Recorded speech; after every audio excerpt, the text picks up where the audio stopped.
I hate when I do this.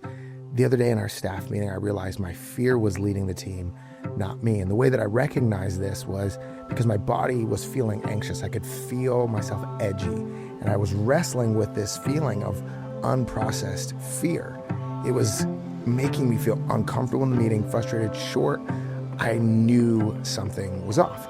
And this was the experience of my inner conflict, and the team was experiencing it, but they don't have words for it. They're just experiencing me in a weird way, but I know what's going on. And so I had to deal with my internal story. And the internal story I was saying was this: if the team asks me for feedback on stuff, we have deliverables we're handing to clients or things we're working on, and they ask me for feedback, I have two things that I navigate that cause me anxiety and fear. One is that I'm overly critical, that they'll experience me as being someone who kills their creativity, and the other one would be micromanaging, that I'm undermining their responsibilities and their leadership.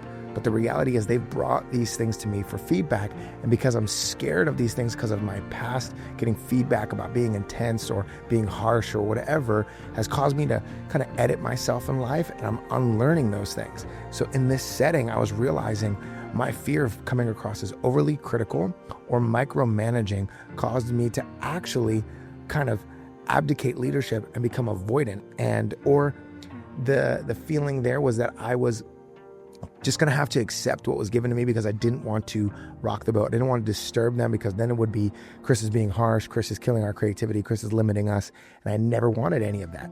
But that fear was showing up in how I was leading the team, and that unprocessed fear was creating a low-grade anxiety that they didn't have words for, but I knew it was coming from me as a leader.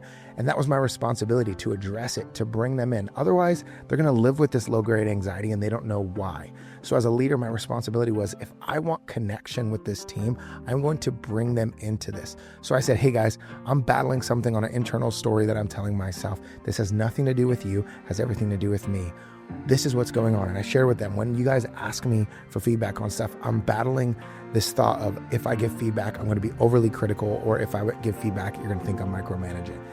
And they were able to speak to that and kill all of my assumptions so that I could then lead from a place of confidence. And you may go, you should have had that confidence before. Maybe, but the reality is now we get to share in that confidence, and there's vulnerability exchange, which means there's trust. And that is the ground level of high-performing teams, is trust. So through my unprocessed fear, recognizing it, I was able to build a deeper level of trust with our team.